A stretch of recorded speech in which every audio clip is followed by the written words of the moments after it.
Bitch. Hey, Oh yeah, what were we talking about? Hello. hey, Jeff McKinney. Hey, Grandma Sparkle. All right. I can hear that can of Diet Pepsi crackling open now. No, it's the bottles that she does. Does she mix it with Croatian wine? No, I don't think she wouldn't want something that smelled like wet dog in her glass.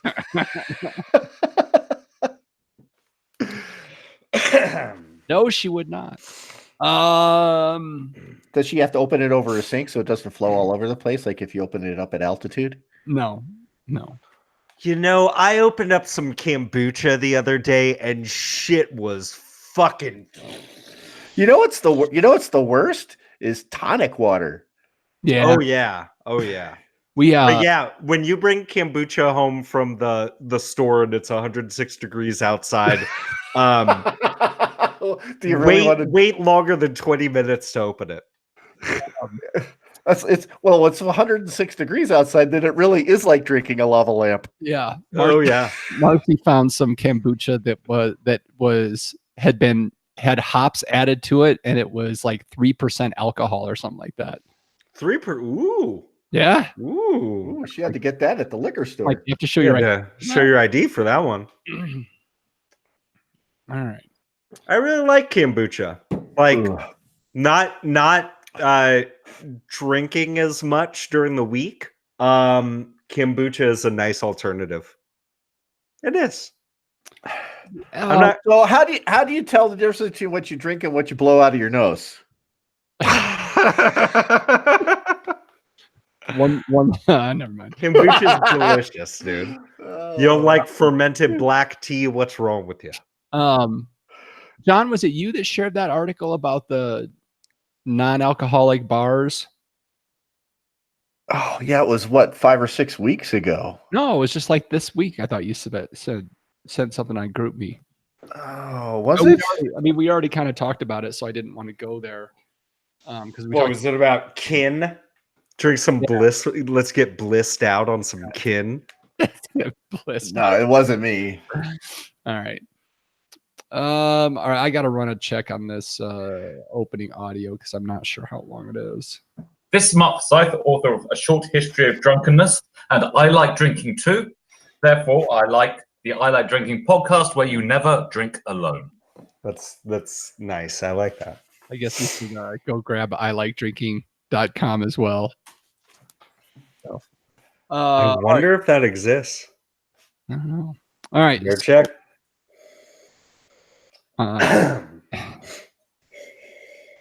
Anything else before we get started here, guys? Hey, Dimitri, if you're watching. Oh. Hard kombucha, says Grandma Sparkles. There you go. And real quick, point of clarification, just so I don't sound like a dumbass, because I'm always perfect on the show. Chateauneuf du Pape is Southern Rhone. Correct. Okay. Like South Central. Yes. Like Compton and Long Beach. I was gonna say. That's right on the corner of Rosecrans and another street I've never been to. All right. Here we go. Or not. This is Mark Forsyth, author of A Short History of Drunkenness, and I like drinking too. Therefore, I like the I Like Drinking podcast, where you never drink alone. At the sound of the tone, the official We Like Drinking time will be 5 o'clock. Commence consumption.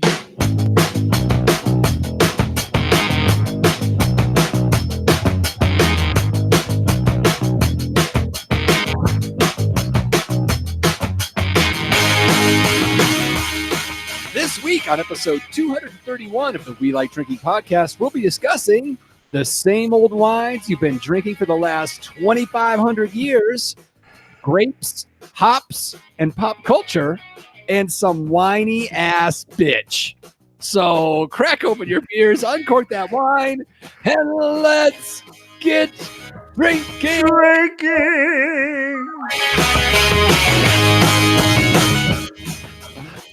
Oh, that was a hilarious. We Time out! Time out!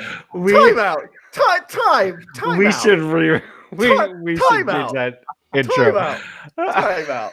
Time out! You made me change the title of my story because you thought it might offend some people. and I you put ne- that in there as a joke, and I didn't think Eccles was actually going to read it. Oh, that's a Welcome to the PC version of the We Like Drinking podcast. little bonus beginning for our YouTube watchers. All right, change it up there, Solomon. Okay. What?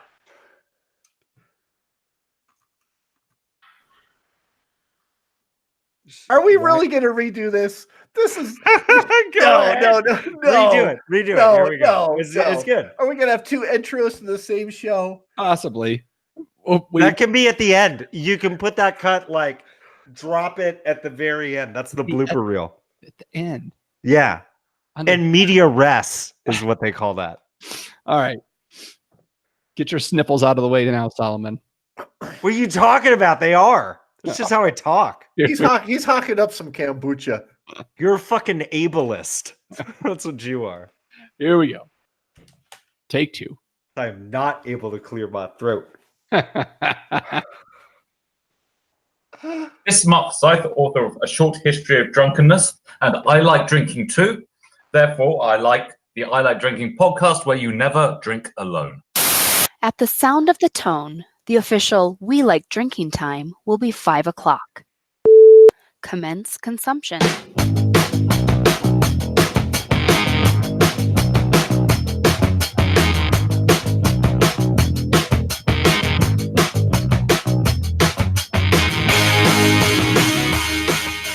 This week on episode 231 of the We Like Drinking podcast, we'll be discussing the same old wines you've been drinking for the last 2,500 years, grapes, hops, and pop culture, and some whiny-ass whiners. So crack open your beers, uncork that wine, and let's get drinking! Drinking! Retyping the intro. Oh, goodness. See, folks, there's a reason that you should not only download the We Like Drinking podcast, but you should watch the show on welikedrinking.com/show, and you'd know what happened that made us all get the giggles going early tonight. And raise John's blood pressure. You know what I just realized? Like, for those of you that do watch us on YouTube live on Wednesday nights, or I guess you can watch the replays, whatever. A lot of times I play the drums during the intro, like the air drums, not the real drums. I realized I've been playing the ride this whole time, but the dude is rocking the hi-hat, so my hands should be over here. Yeah. But I think this is like the wiggly arms look better this way. I bet. Everybody driving, just envision my wiggly arms. Look at those spaghettis fly. It's like you're like Kermit the Frog. Ah! That's what my limbs look like, except for my left ankle. Ankle, right now. yeah, your left ankle. Your cankle, your elephant cankle over there. That's just horrible what you did, Jeff Solomon. It's disgusting. It's all swollen up like a spaghetti squash. Sorry, man. So, cheers, my podcast drinking friends, and welcome to episode 231 of the only two-time award-winning topical beer and wine education podcast focusing on fun Fun? and driving John crazy with political. We can have lots of fun. What? Okay. It's just it's a lyric from a New Kids on the Block song. Oh, did you see Justin Bieber on Twitter challenge Tom Cruise to a fight in the Octagon this week? No shit. Yeah. I'd love to fight Justin Bieber. He'd probably kick my ass, but it'd be just fun to say. It was pretty. That's one of them where you have to go read all the comments because it was pretty. At one point, Danny DeVito said, "Fight me instead." I'll bite your kneecaps. Oh my goodness. So if by now you've realized that you're listening to, I don't even. Who knows? What do we do here? I don't even know. You know you're listening to something good. Make sure you hit the subscribe so you don't miss an episode. Visit WeLikeDrinking.com/subscribe to get subscribed. Subscribe. What show is this? I don't The know. We Like Drinking podcast. It's 3 dudes sitting around hanging out, basically, and drinking. Yeah. We'll do that. All right. All Oh yeah. right. Well, along with Kermit the Frog and the Kool-Aid Man. So yeah, here we go. So let's find out who we're drinking with. You heard we got Kermit. We got the Kool-Aid Man. We also have our wine blogger, Jeff Solomon. Hey, that's me. We have our beer brewer, John Ruyak. Good evening. And I am your host, Jeff Eccles. So let's get into what we're drinking tonight, guys. Should be a fun week. Ruyak, let's start with you. I brought home some New Zealand hopped IPA from Lizard Nice. Tail. So it's kind of a classic IPA malt bill, but we use in the boil Waimea, Dr. Rudy, and Raquel. And the Dr. Rudy tends to give a little bit of a kind of some wood type of notes, and the Raquel is kind of got some stone fruit and peach undertones to it. So kind of neat. Take it away. the Dr. Rudy Cacao. Cacao. Well, the other name for Dr. Rudy is Super Alpha. I didn't think that was quite as fun. Yeah, what's up, dude? I like to think of myself as a super alpha. I'm here for the right reasons. Just don't get pitted. Solomon, what's in your glass? I am drinking a sample from a long lost sponsor of ours. Wines Till Sold Out when they were sponsoring us. They sent us a couple of wines. I already had the Domaine Font de Michel White Chateauneuf de Pape. This is their 2016 Red Chateauneuf de Pape.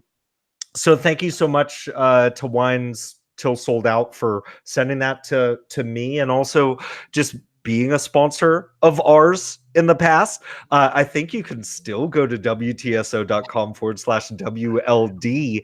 I think there's still a landing page there.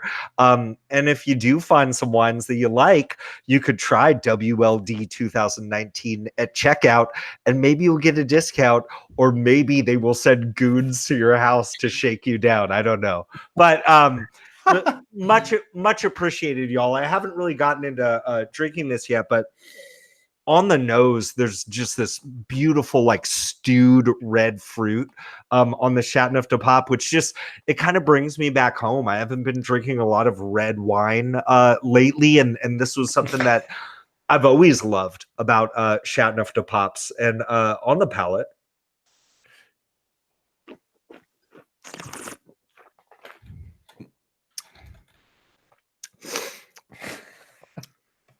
this is condensed, concentrated red fruits, beautiful, chalky, Jeremy from the Fountain Cover Bridge, chalky tannins. I really love this a lot. I'm going to give it a score even. Yeah, that's right. 92. If it weren't so hot today, it probably would have been a 93, but it's a 92. Yeah. So you think it's lost a little bit to being a little bit warm? Nah, I think it's just because I'm sweaty. Like, if I weren't sweaty while I was drinking this right now, I'd probably have a better score. Like, so honestly, it's really well made, but not totally thirst quenching. I need a steak in front of me to bring it back up. I remember liking that quite a bit. Yeah, this is really delicious. It was really good. Yeah. Really So good. thanks, guys. Yeah. Thanks, Wines Till Sold Out. So I'm going with something that we've had from a previous guest to the show, from Vivac Winery. I've got the 2016 Tempranillo. Oh, it's a good There one. you go. It's a tasty wine. It's It's a little bit chilly here today. I can't believe it's June and I'm wearing a sweatshirt. That's like unheard of. Oh, yeah, it was 90 just down the road here in Albuquerque, man. It was 106 here yesterday. It topped out at maybe 68 today. Wow. Fuck you. Get off the show. It's probably down in the 50s by now. So on the nose, this has got, I get a little bit of the oakiness to it. I get a lot of the darker red fruits on the nose. In the palate, Jeff Solomon, lots of red fruits coming through this. Lots of plum, lots of dark cherries. It's just a fruit overload, and it's just mouth-wateringly delicious. This is just a gulpable wine. Yeah, I don't remember that bottle lasting very long around here. No, not so much, If it were 50 over here, I'd be all over it. Yeah.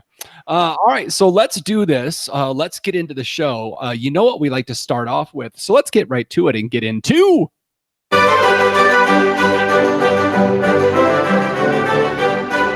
wine, beer, or pop culture reference. So this is where I give these guys a term, and they try to tell me if it's a wine term, a beer term, or some kind of pop culture reference. The term this week is Baka.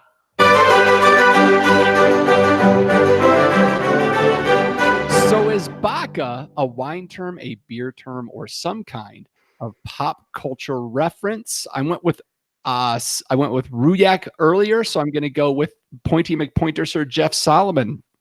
You know what I'm going to ask you? How the hell do you spell that? Backa. Ooh, there's a K. There is a K. Baka. I was going to think there was like a double C or an H in there or something. Baka. Ass up. Baka the day when I was young, I'm not a kid anymore, but some days I sit and wish someone to know what to do. Yeah, Baka. It's a lyric from a song like late 1990s. Okay. No, Baka. It's got to be a God. That K is obnoxious. I'm gonna say, because it's obnoxious, I'm gonna say it's a wine grape from the Republic of Georgia. Ooh. Yeah. That's a bold move, Cotton. Let's see if it pays off. John Ruyak. Well, I was thinking that if it was VACA, that's Spanish for cow, and I wouldn't know if that was a wine, beer, or a pop culture reference. No way to know. But since it's not spelled like that, Baka. I'm thinking it's a pop culture reference. Is Baka a player on the Women's World Cup team who scored 7 goals? Stole 7 goals against Thailand? Or is it the name of the goalie for Thailand that let 13 in? Okay. All right. So Baka is in fact a beer hop. It is an old and rare aroma hop coming out of Baka, Serbia, dating back to 1956. Baka.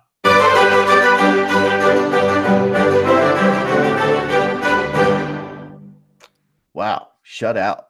Jeez. Just slammed to the curb there. Nice job, guys. Good try. I liked your answers, though. Jeff, I thought you were going to wiggle your way in there for half a second. I almost did. I almost did. And then I saw that K again. And I was like, shit. And honestly, I don't know. There's been so many songs with the word back in it. And I'm not going to annoy the listeners as much as they're probably thinking I'm going to. It's sold out, man. We could say the Empire theme song. No, I believe the One Bourbon, One Shard, One Beer podcast did 2 episodes about girls with big badonkadonks. They did, or at least on backsides. Okay. So yeah, let's get past that. Or anything else you guys want to talk about with backs or K's or disparage anything? No. All right, let's move on to Booze News. We discuss interesting, noteworthy, or sometimes some pretty dumb things. Okay, let's get right into this one. I found this interesting article this week talking about how wine hasn't changed since the Roman times, and that's not a good thing. So the article in general, the basics of it are, and this is pretty interesting, I thought, that the primary wine grapes, your Cabernet Sauvignons, your maybe your Chardonnays, Syrah, the big named grapes, really have not changed genetically. And if they have, there may be like 1 generation difference since the Roman times. And for especially an agricultural product like grapes that is highly mutated product, that's pretty remarkable that the grape growers for the past thousands of years have been so on point to not let these mutate much. And so that was one interesting part of the article. The other interesting part of the article was, as global warming, if you believe in that, continues to happen, how are hey man, they don't look, listeners, you don't have to believe it if you don't want to, but the earth is definitely getting hotter. Okay. Even though we're at a solar minimum. But how is that going to affect these wines? And are we putting them in danger by not allowing them to mutate as necessary for the environment? So I thought this was an interesting article. I thought it would be a good topic to discuss. John, I'm going to go to you first on this one as well. What are your thoughts? Okay, so quick question, Solomon. My genetics are not that great. So we're going to the biology teacher. I can tell. I've seen your face. Sorry, I'm a dick. All right. Would you like to answer my question? Yes, I do. Okay.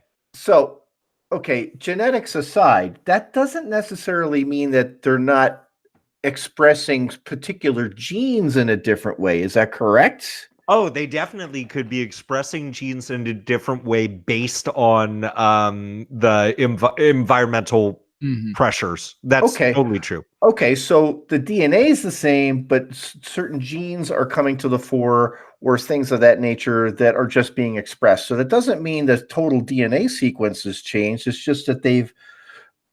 So I don't necessarily believe that these are only 1 generation removed. That seems kind of strange. Now, here's the other thing about that. Vintners generally plant rootstock, correct? So anymore, you're going to have a vine that's put onto an American rootstock to keep phylloxera resistant rootstock, right? Mm-hmm. So how would wines even begin to evolve if they're strictly being put on rootstocks? In most cases, they really don't really start to get good for 10, 15 years, right? 3 is when they can start to be harvested and made into wine.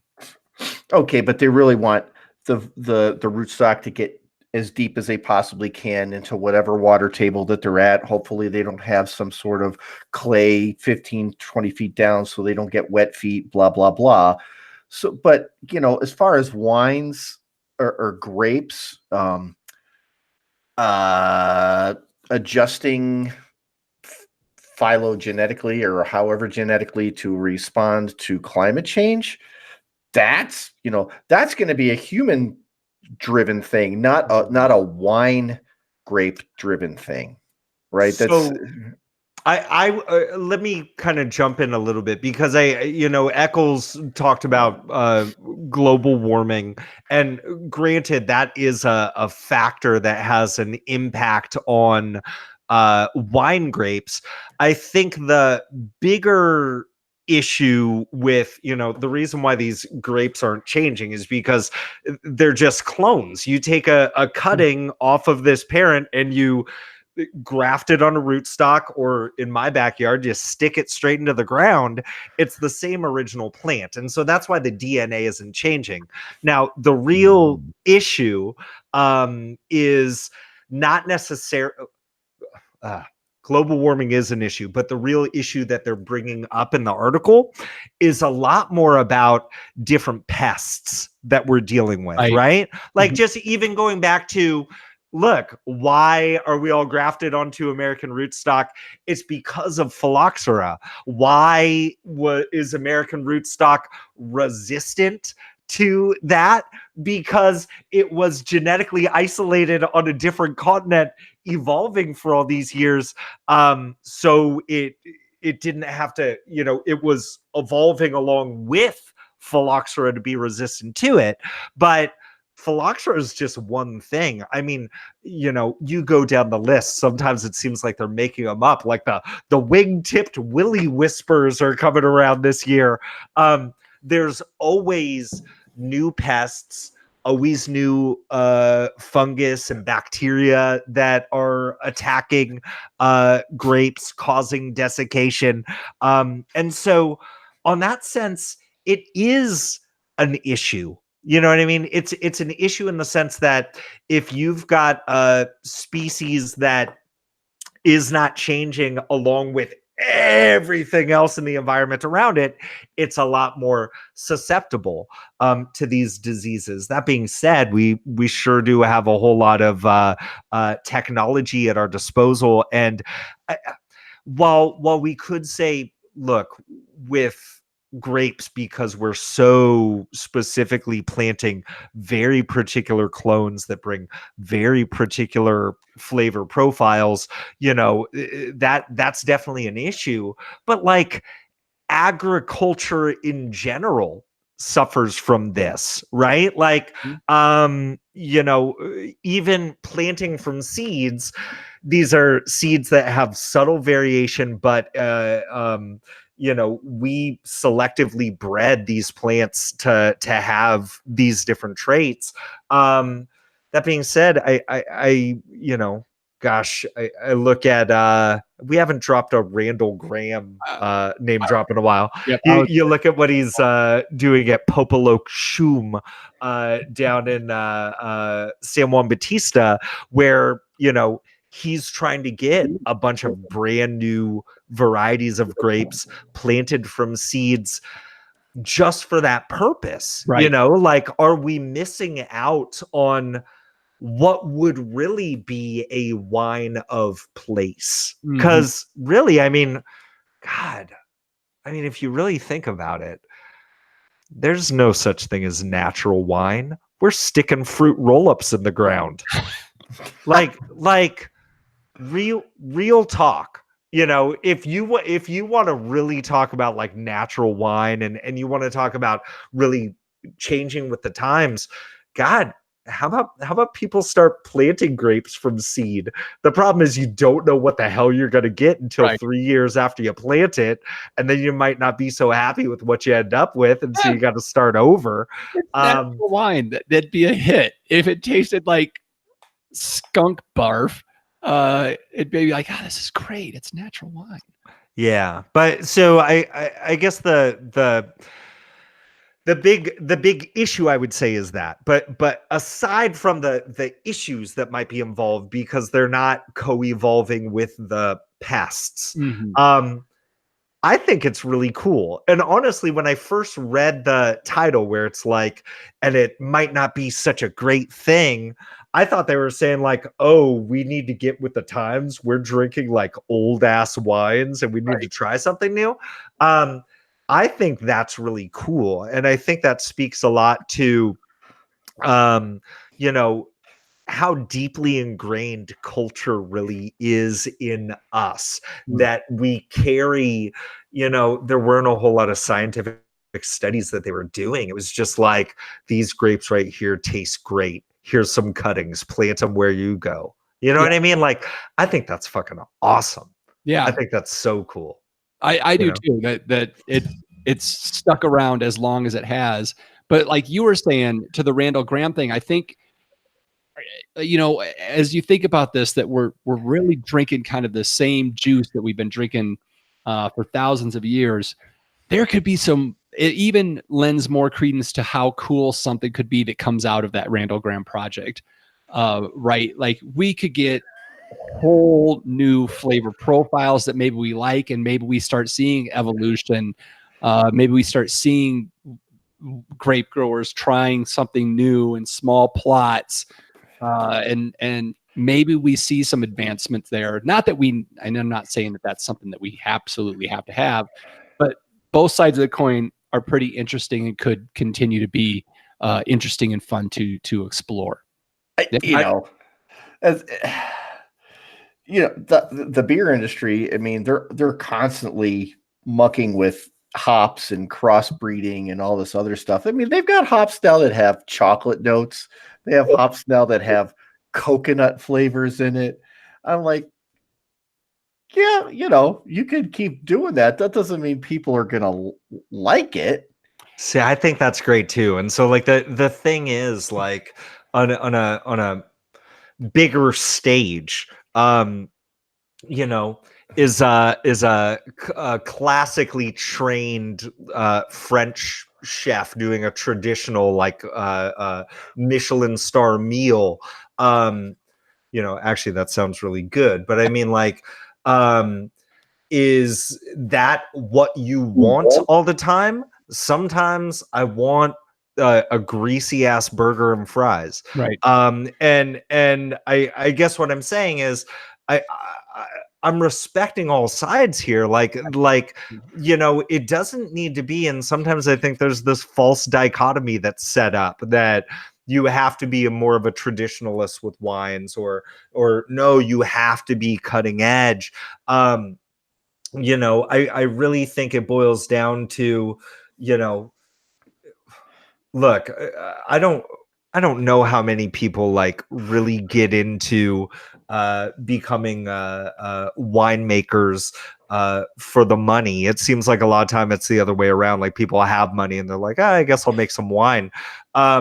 But I think on some level, if you just don't have the spirit of just really loving wine and wanting to make wine for the sake of making it, then I think people can tell. And I think what I mean here is, if, as long as there is intention and as long as there's a love for what you do, whether you're doing like these very traditional wines, or whether you're trying to be cutting edge, go for it.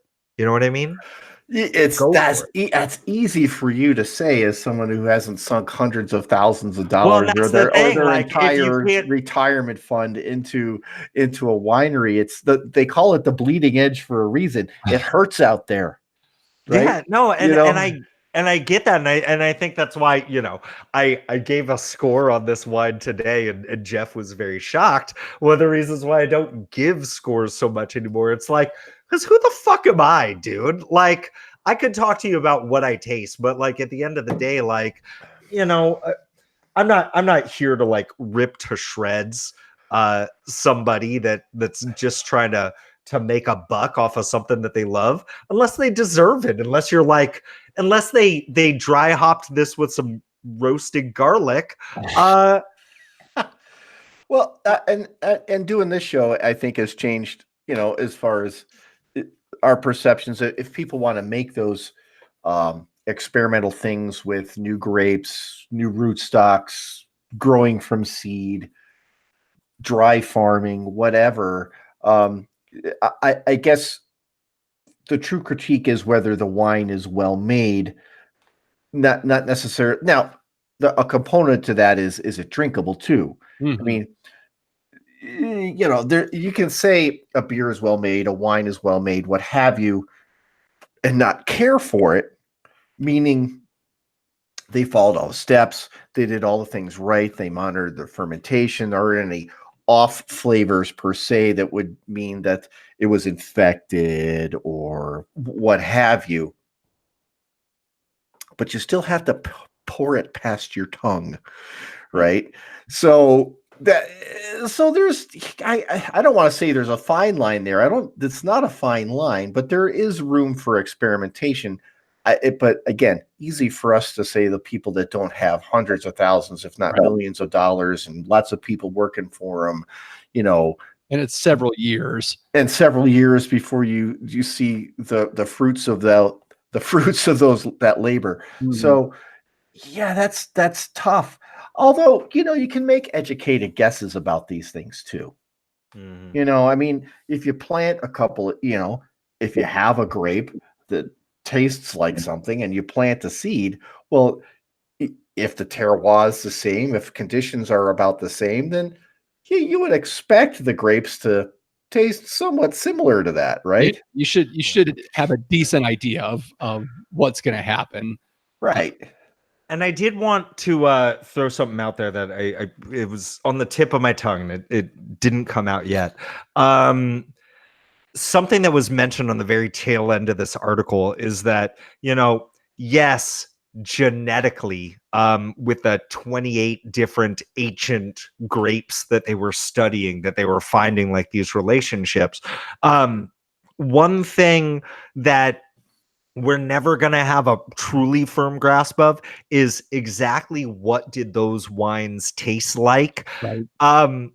We can, looking at equipment, we can have some ideas of like what types of processes they used. Yeast But differentiations. I mean, I don't think. Yeah, I know where you're going, but I'll let you finish. yeah, I mean, so it can be that genetically things were exactly the same, but the wines could have tasted totally different.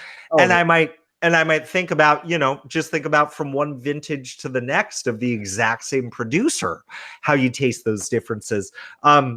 You're going to see that in the long run over 2,500 years. I'm sure there's a big difference in how they actually taste it. Well, and Eccles, you bring out a huge point. Yeast has certainly changed genetically, drastically genetically, when everything was just wild fermented way back in the day, or dosed with basically a wild fermentation dosed with what's left over from an existing wine or beer, for that matter. But that mixed in with them, and I mean, the wines taste nothing like they did back then.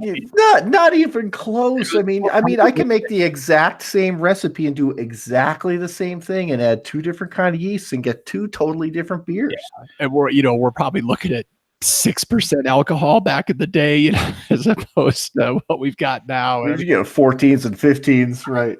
Right. So, yeah, nowhere near tasting the same, but.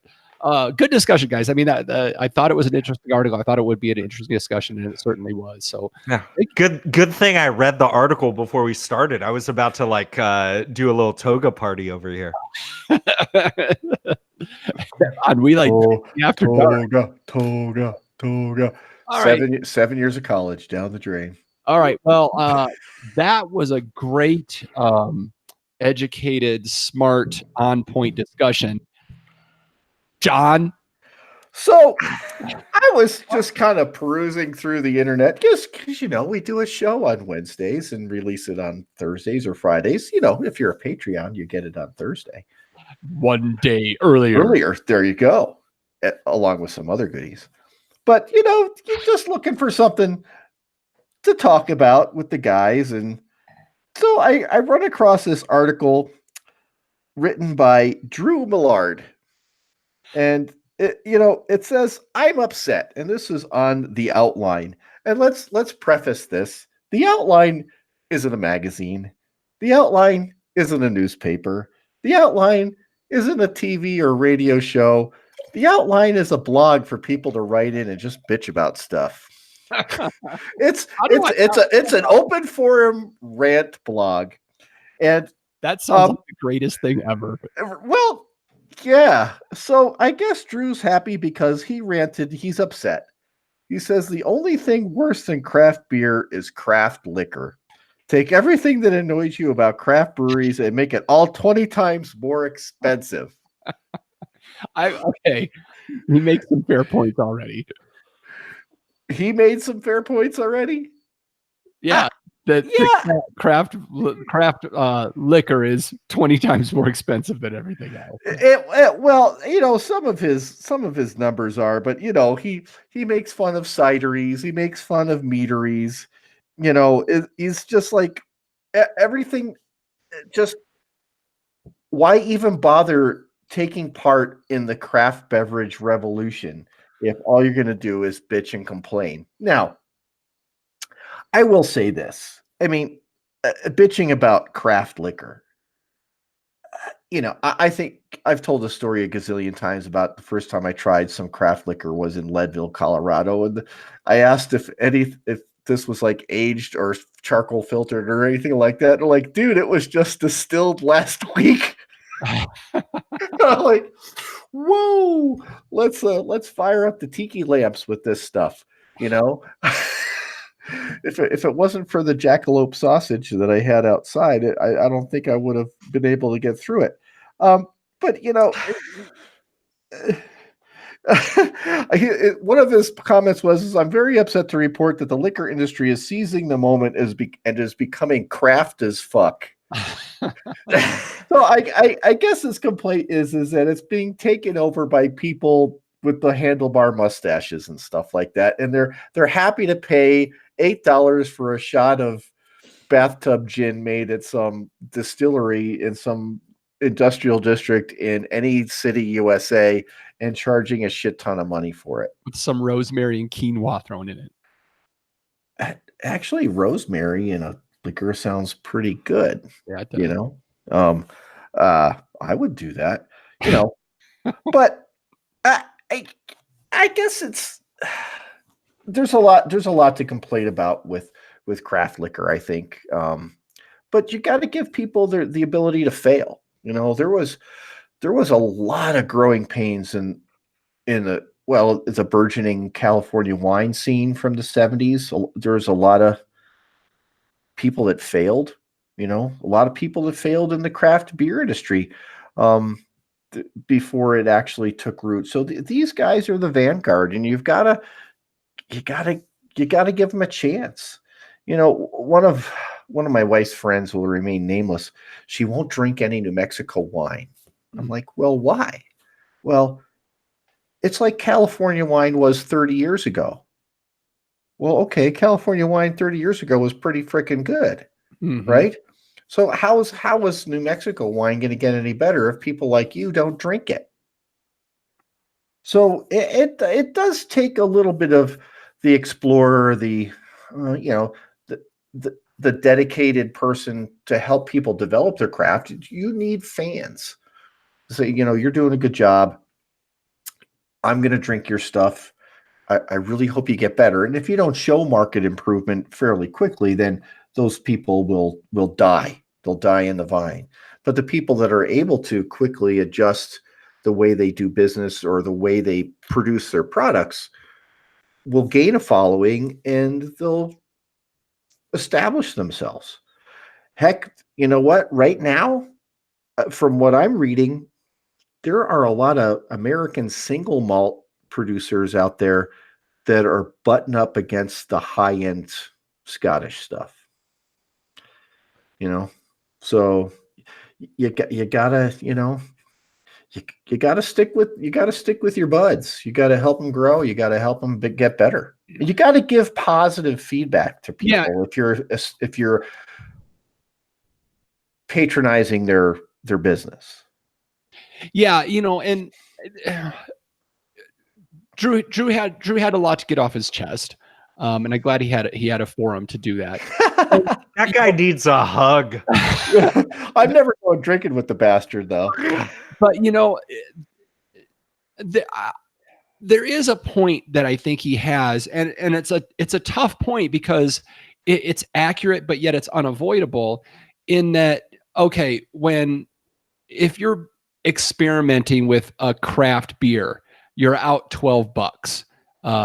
$8 if you go buy a 6-pack, right? If you experiment with a New Mexico wine or a Colorado wine, you're out $15 to $20, right? If you're experimenting with a craft bourbon, you could be out $80 on some of these. Jeff is totally disagreeing with me, so go for it, Jeff. Your bartender is your best friend. Yeah, Go and buy a shot, buy a glass. Like if that's the issue. Yeah, it's not the point of flights at a craft brewery, which most brewers hate. But there you go. Yeah, I don't know. I look. Who doesn't love a good rant? I sure do. But I guess the thing is, like, this all just seems so out of place. It sounds like this guy from the get-go doesn't like craft alcoholic beverages. But that's fine. It also sounds like he doesn't know what he's talking about either. You know what I mean? And so then the question is, are you really upset about this, or is there something else going on, right? Because, like, I joke around that I don't like hockey, and the reality is, like, I can enjoy hockey and I can watch a hockey game, and that's fine. I just don't follow it, and I'm not that into it. But you're never going to hear me start ranting about, God, the line changes are just horrendous. Like, you're not going to hear that from me because I don't have any point of reference for that.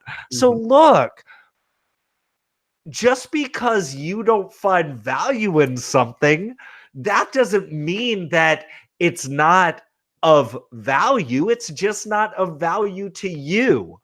You don't want to get into craft distilled spirits?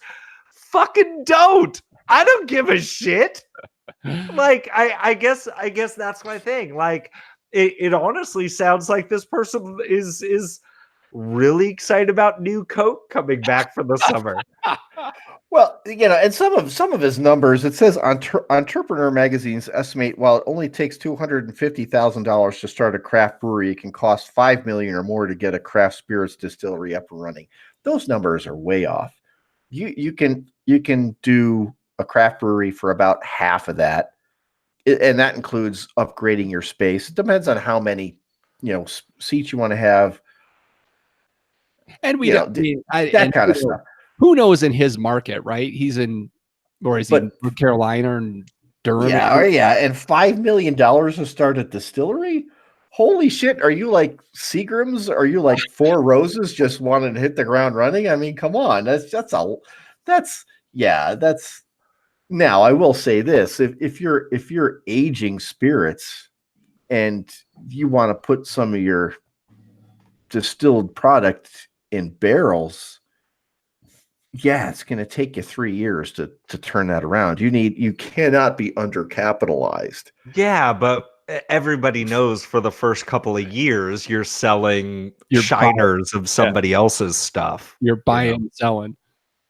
Yeah. By the way, everybody, if you didn't know that, when you're buying, hey, this brand new craft distiller just came out with a 12-year scotch.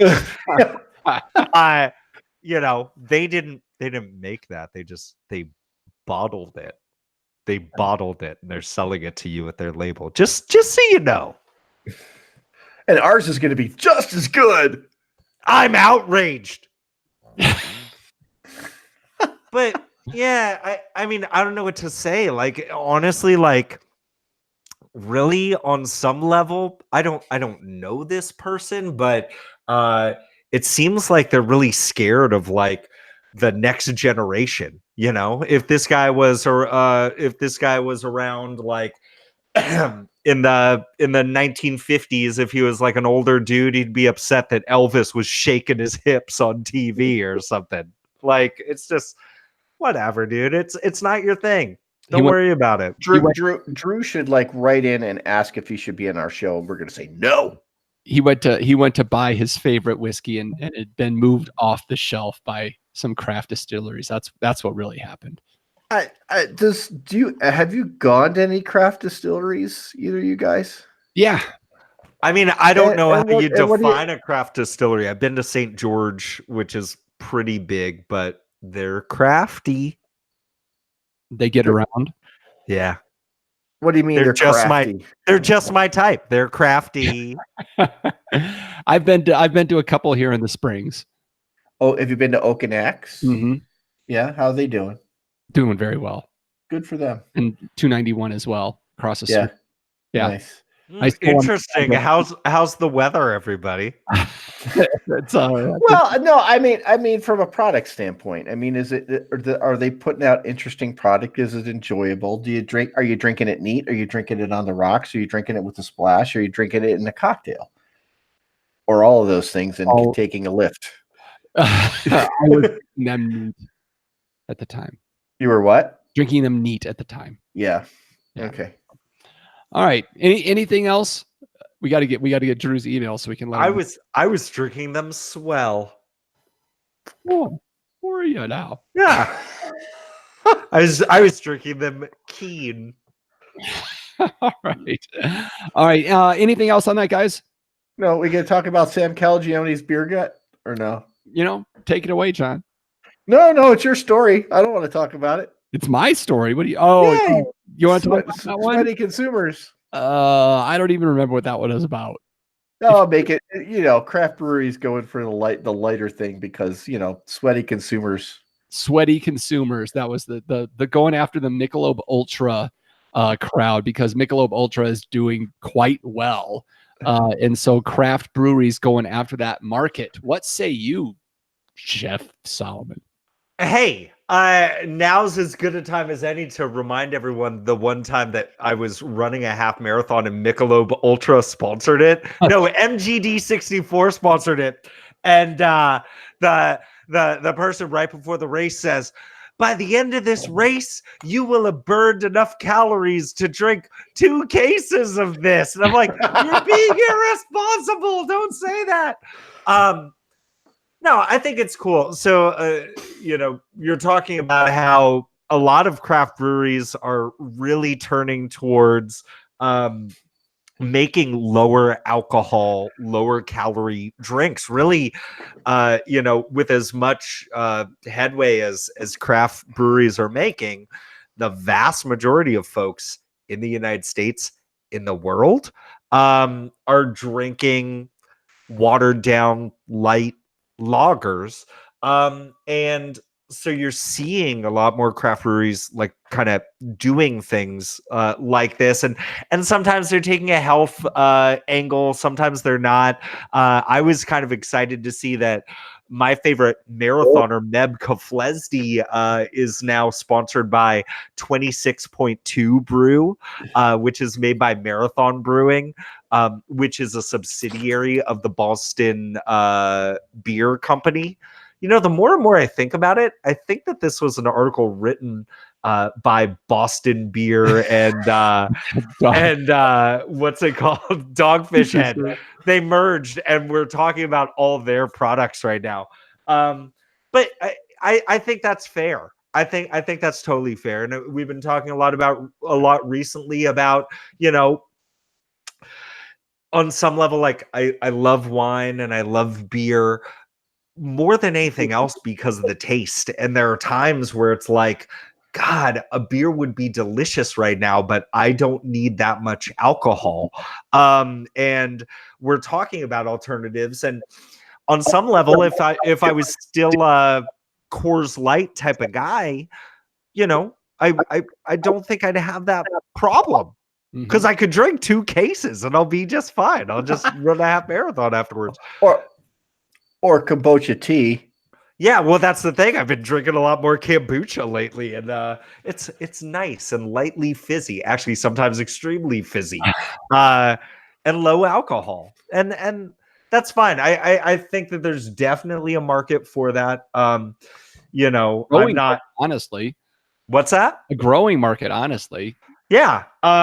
I'm not going to be one to sit here and be like, oh no, like fight cancer and stuff like that. But like, I think it's fair to say, can we get some nice craft beverages that taste good that aren't a blazing 7.5% alcohol minimum.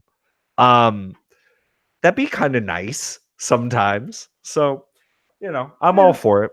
Yeah, it is. Well, it is a true testament to craft brewer's skill to do beers that are of a lighter alcohol and actually come out with some taste. It's not easy. It's not easy at all. But you go ahead and keep drinking your kombucha tea. That's like boy's life. It's like I used to order sea monkeys when I was a kid, but now I just order kombucha tea. So if I don't want to drink it, I could just sit it on my counter and watch it.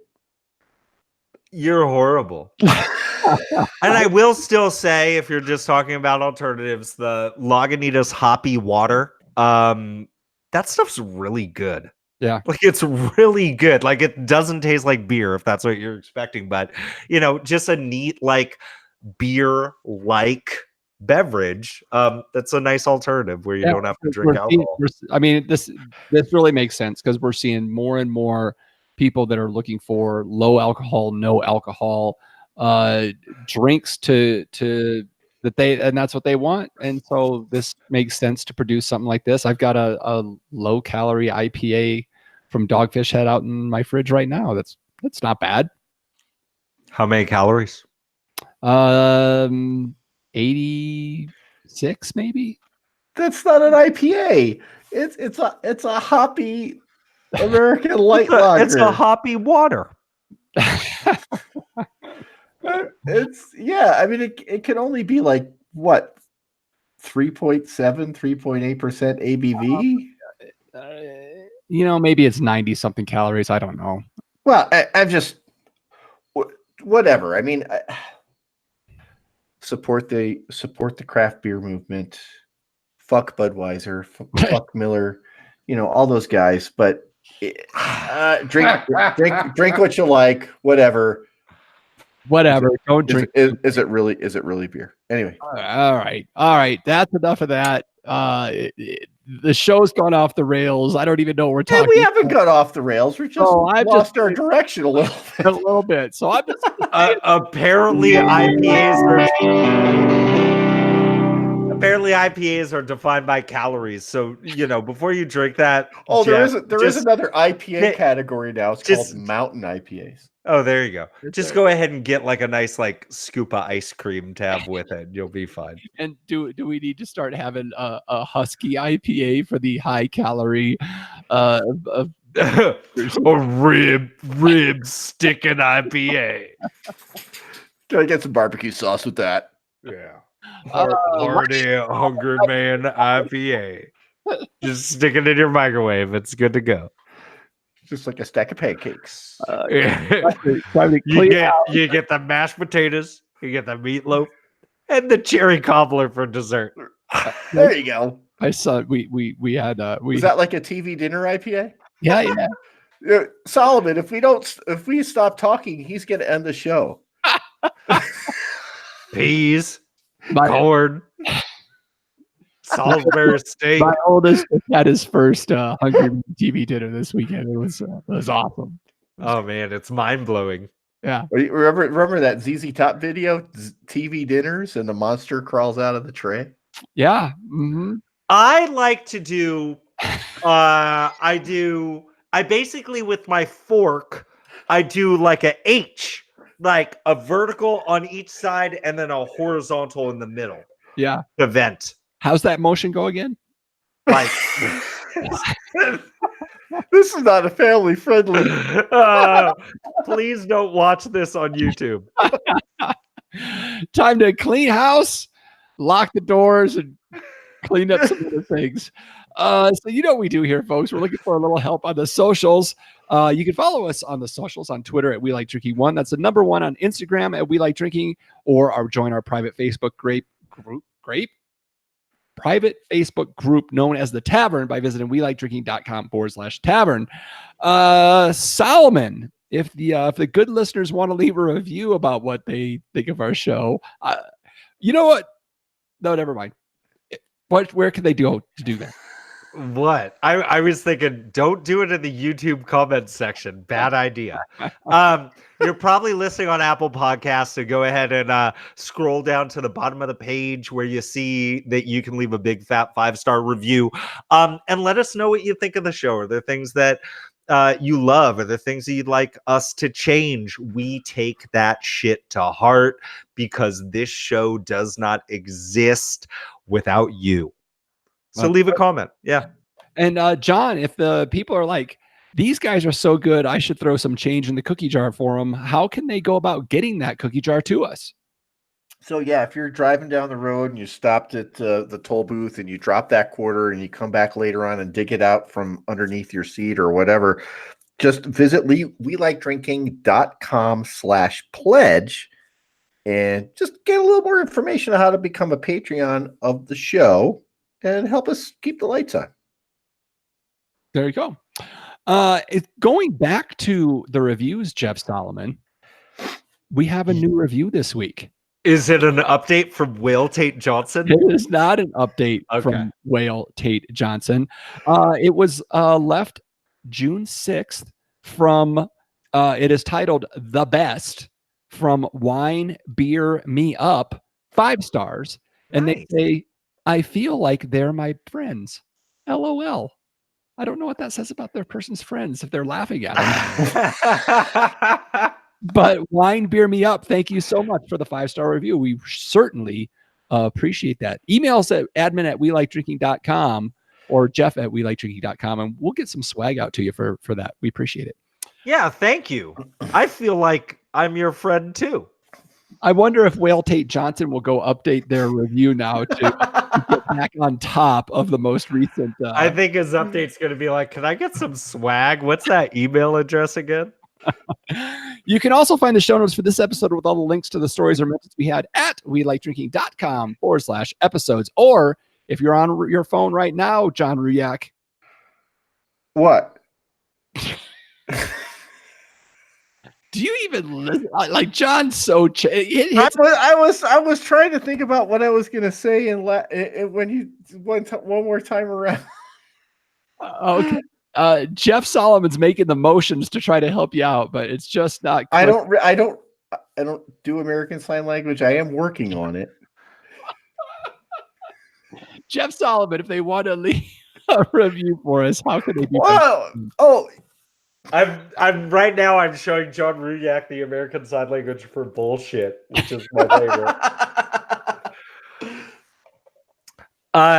What are we doing right now? How? I'm not the only one. Talk about diddling your phone, would you? Yeah, look, if you want to look at our show notes, just poke around on whatever podcatcher app you're on, and you'll see it. That's and click the links. Check out our shit. No, that's not it. That's exactly what it is. Or if you're on your phone right now, swipe left, swipe right, or diddle your phone and see. That's what I said. That's what the fuck I said. That's not what you said. That's not what you said. You're trying to add like this review thing to the end of that, but no, you're talking about show notes for the episode. Diddle and poke and get to that shit. That's what you do. I already told everybody how to leave a review. And you I already said that. And you gave me crap for saying. You want to look at the show notes? Diddle around and poke. You gave me crap about saying bitch in the show notes, and we're diddling around and poking now. That's how you get there. Or you could swipe right if you're on like a Nokia. I don't know. What if I have a BlackBerry? So where I get to say, if you have a BlackBerry, you have beveled keys, and so it's difficult. I don't know. Okay, Pat, let's take one last trip around this table and get some final thoughts before we shut off the lights. John Ruyak. Whale Tate Johnson will send you a lifetime supply of stickers if you can get a We Like Drinking sticker on a whale taint. Where is a whale's taint? Jeff, I don't know where you would find it. Yeah. You might think it's easy, but it taint. I am holding right now in my hands a signed agreement between me and John Ruyak to end the fake tariff I was gonna put on you. What? I need to blow up that. I took a picture of it with my phone so I can blow it up. I don't even know what you guys are talking about. So it must be the time where I get to say, thanks again for joining us at the We Like Drinking podcast. Where you'll never drink alone, bitch.